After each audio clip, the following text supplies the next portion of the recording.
Baik, saya di sini Dwi Indah Astuti akan menjelaskan terkait materi panduan observasi terkait profiling peserta didik pada mata kuliah pembelajaran peserta didik dan pembelajarannya.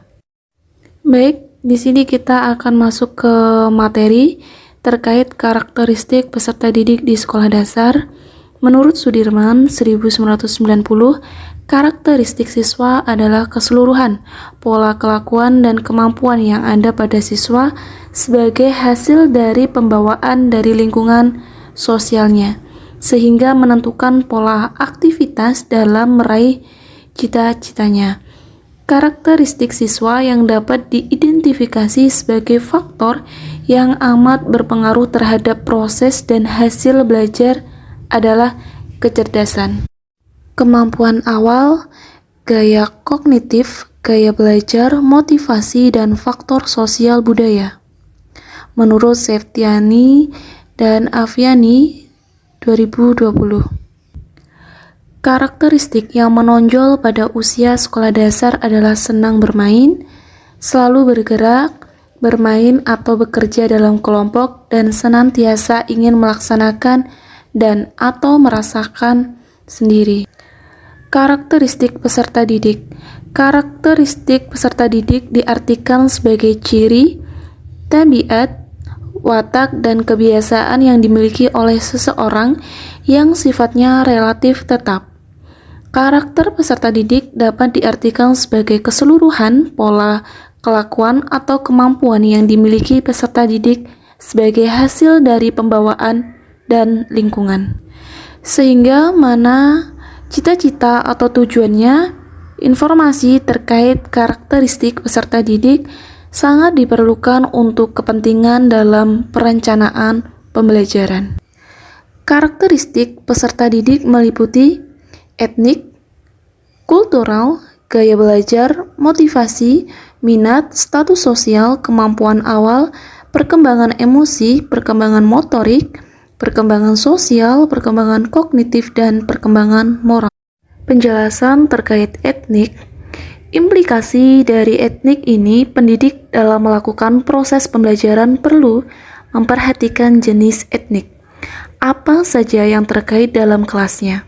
Data tentang keberagaman etnis di kelasnya menjadi informasi yang sangat berharga bagi pendidik dalam menyelenggarakan proses pembelajaran.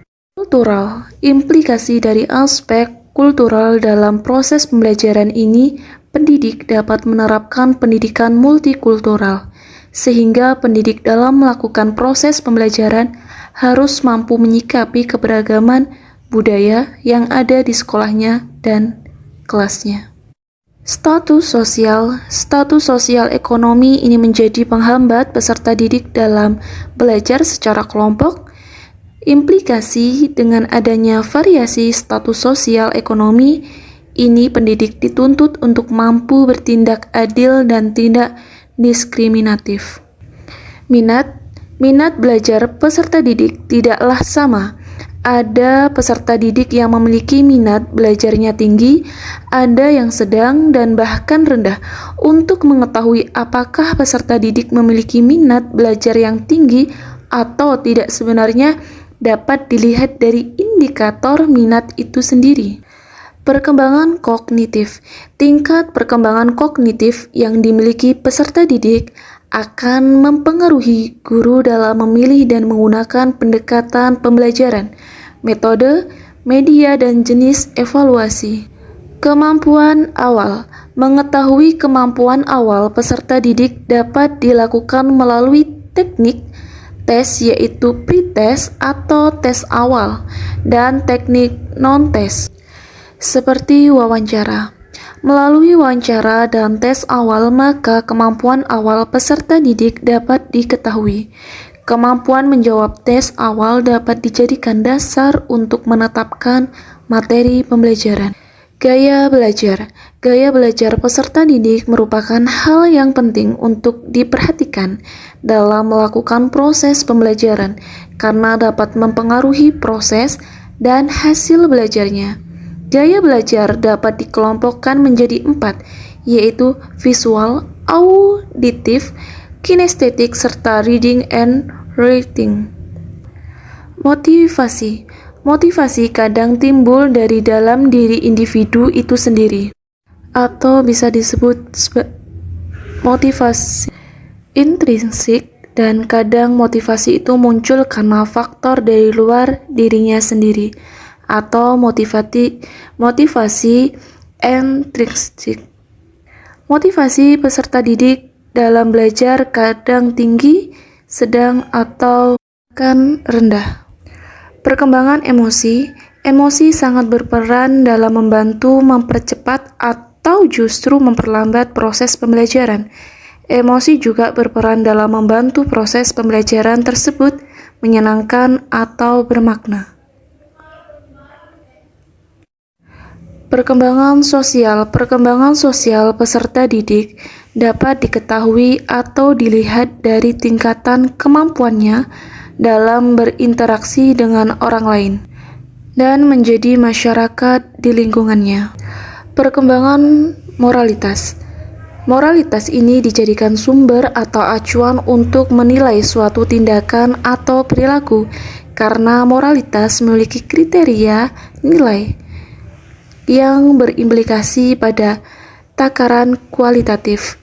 Moralitas ini dijadikan sumber atau acuan untuk menilai suatu tindakan atau perilaku, karena moralitas memiliki kriteria nilai yang berimplikasi pada takaran kualitatif. Perkembangan motorik. Perkembangan motorik merupakan proses yang sejalan dengan bertambahnya usia secara bertahap dan berkesinambungan, di mana gerakan individu meningkat dari keadaan sederhana, tidak terorganisir, dan tidak terampil, ke arah penguasaan keterampilan motorik yang kompleks dan terorganisir dengan baik. Panduan observasi profiling peserta didik. Baik, di sini adalah panduan observasi terkait profiling peserta didik yang sudah saya buat. Yang pertama itu ada etnik, kultur, status sosial, minat, perkembangan kognitif, kemampuan awal, gaya belajar, motivasi, emosi, perkembangan sosial, perkembangan moral, dan perkembangan moralitas. Terima kasih.